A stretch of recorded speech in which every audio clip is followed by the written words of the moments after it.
You ever think you're having a rough day? Then you watch someone else set their entire life on fire in 5 minutes flat? Yeah, this is one of those stories. You probably won't survive this secondhand embarrassment, but let's roll with it. So, before you get comfortable, take a moment to like the video and subscribe, but only if you genuinely enjoy what I do here. And while you're at it, drop your location and the local time in the comments. It's always wild to see this little community spread across the globe, watching these stories unfold together. Now picture this, Westfield Premium Mall on a Tuesday afternoon. The marble floors are so shiny, you could practically floss your teeth in their reflection. Crystal chandeliers dangle above racks of dresses that cost more than most people's rent. Into this palace of luxury strolls Zara Kingsley, a woman whose quiet confidence makes the air shift like a storm's about to break. What nobody knows not yet is that she isn't just another customer with taste. She's the hidden queen of the whole domain. And across the showroom floor, Sarah Mitchell, the store manager gripping her ever-present orange soda bottle like it's Excalibur. At 42, she's still trying to prove she belongs in this world of expensive fabrics and curated perfume clouds. Truth is, she feels more like the kid peeking through the glass than the woman running the boutique. That insecurity? It leaks out of her every word. And today, it's about to explode all over the wrong person. From the jump, Sarah zeroes in on Zara like a hawk spotting prey. Doesn't matter that 5 white customers had waltzed in minutes earlier, carrying bags big enough to smuggle a marching band. Nope, it's Zara's single designer purse that somehow sets off store policy. Sarah orders Carlos, the mall guard, to check her bag. The man's military training is screaming this feels wrong. But protocol is protocol. He checks respectfully, finds nothing, and tries to give Zara back her dignity with an apologetic glance. But Sarah? Oh, she's just getting warmed up. Because insecurity mixed with power is like Mentos and Diet Coke messy. Loud, and guaranteed to spray everywhere. Sarah whispers to Emma, her youngest associate. Follow that woman. Watch everything she touches. Emma, fresh out of fashion school, feels her stomach sink. She knows this isn't security, it's profiling. But probationary paychecks silence protests. Then comes the piece de resistance, while Zara admires a beaded gown. Sarah slips a $400 bracelet into her bag like she's auditioning for Ocean's 11. The bitter retail edition. Historians still argue whether she truly believed she'd get away with it or just snapped in the heat of prejudice. Either way, her plan is set. She accuses Zara of theft, hams it up for the crowd, and when Zara dares to resist, Sarah does the unthinkable. This is her in sticky orange soda, turning a luxury boutique into a scene straight out of slapstick food fight. The collective gasp is louder than a fire alarm. Phones come out. Kids cry. And in that instant, Sarah thinks she's won. But oh, she's about to learn that karma doesn't just knock, it kicks the door clean off the hinges. Zara stands there dripping with soda, her blazer stained, her hair sticky, and her dignity somehow untouched. That eerie calm she carries makes Sarah look like the one melting down, waving an empty bottle and screeching like a soap opera villain who missed rehearsal. The crowd is buzzing, half scandalized, half gleeful that they're witnessing free drama in a store where even socks start at $200. And here's where the twist begins. Instead of screaming back, instead of calling Sarah names or lunging for revenge, Zara simply pulls a packet of tissues from her handbag. Slow, deliberate movements. Wipes her face, dabs at her blazer, all while Sarah shouts, "She's violent. She's a thief. Someone call the cops." It's like watching Shakespeare's Macbeth, except instead of daggers, we've got orange soda and a gold bracelet. Carlos, the security guard, arrives on the scene with his gut telling him this doesn't smell right. Real thieves? They don't stand calmly cleaning themselves like nothing happened. Real thieves run.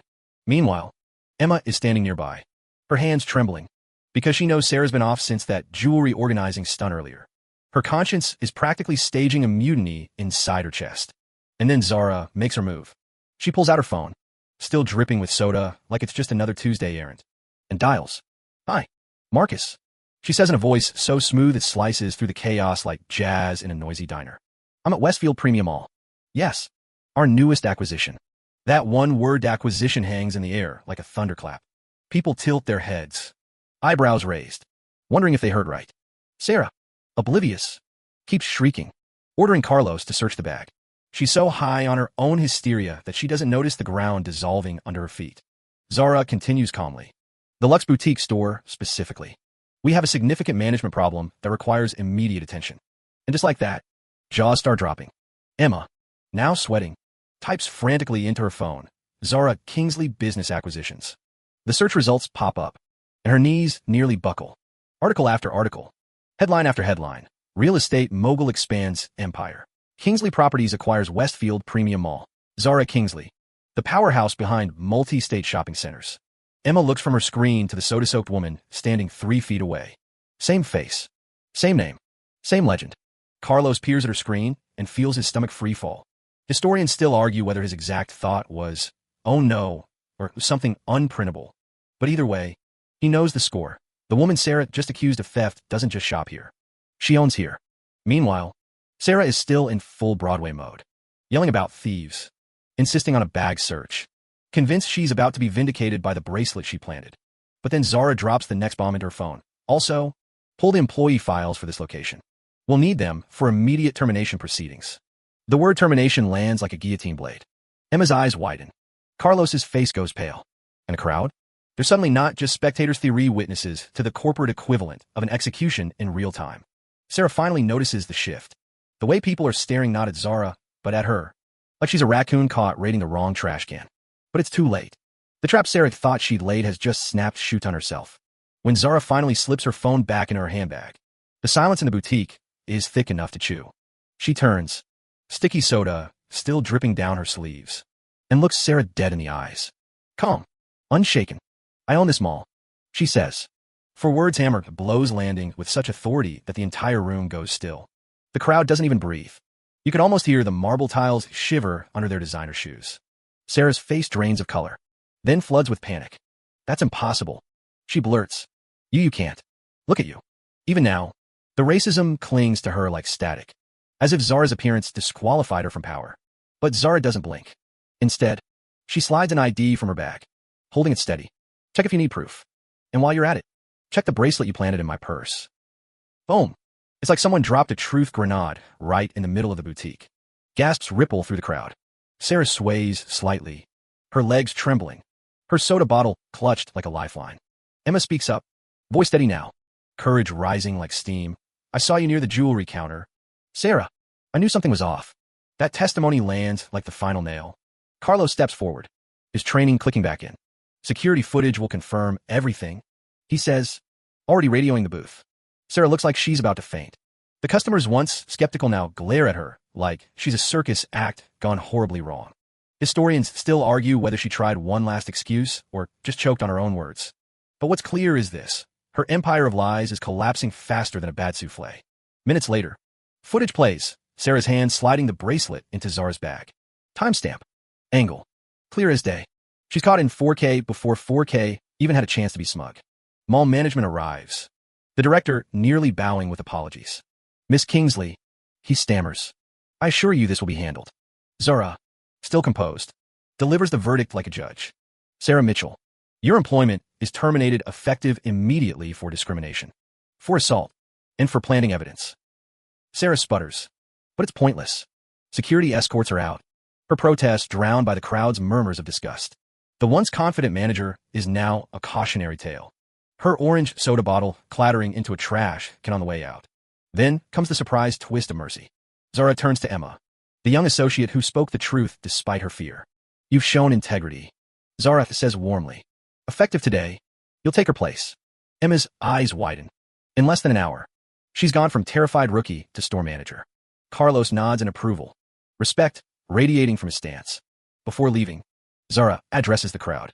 "This isn't just about me," she says. "From now on, every property we own will enforce zero tolerance for discrimination. Every customer deserves respect. No exceptions." The applause that follows is thunderous, rolling across the marble like waves hitting shore. And as Zara gathers her purchase, the same emerald dress, the same Italian shoes, she walks out not as a victim, but as a reminder that power doesn't need to shout. It whispers. And sometimes, it shows up dripping in soda, but carrying the kind of composure that flips an entire world upside down. Now, take a breath. Let the chaos of that boutique fade from your mind.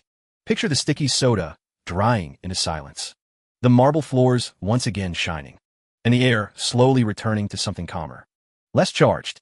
Justice has a way of stirring storms, but also leaves behind a clarity that settles like dust after thunder. Zara's story isn't just about one fired manager or one ruined soda bottle. It's about that unshakable truth we all know deep down, but sometimes forget that respect isn't optional. And dignity doesn't come with a price tag.